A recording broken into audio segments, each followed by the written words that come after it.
வேற நம்ம கடையில கரும்பு என்ன ரேட்டு? 50 ரூபாய். எதே பச்சாதீங்கம்மா.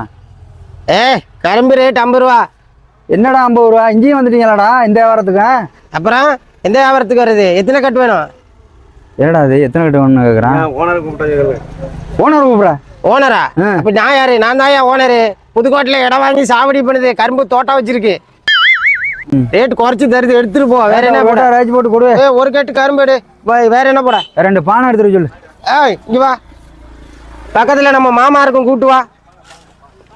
வேற வாழைப்பழம் தாரெல்லாம் வாங்கிட்டியா? வாழைப்பழம் வாங்கி எல்லாமே நம்ம கடையில இருக்கு. இந்த வருஷம் அப்படியே சித்தப்பா கடை, அண்ணன் கடை, தம்பி கடை ஃபுல்லா நம்ம கடை. என்னடா சொல்றீங்க? அந்த இஞ்சி மஞ்சள் எல்லாம் போட்டுருவா.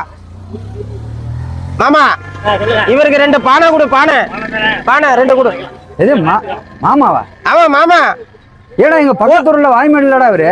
பொண்ணா கொடுத்து பொண்ணு எடுத்துட்டு அவரு நம்ம மாமா. ஏடா நம்ம அவருக்கு பொண்ணு கொடுத்துருக்கு, அங்க பொண்ணு எடுத்தாச்சு. நம்மள சொந்தம் தமிழ் ஆளுங்க, இப்ப நம்மளுக்கே சொந்தம்.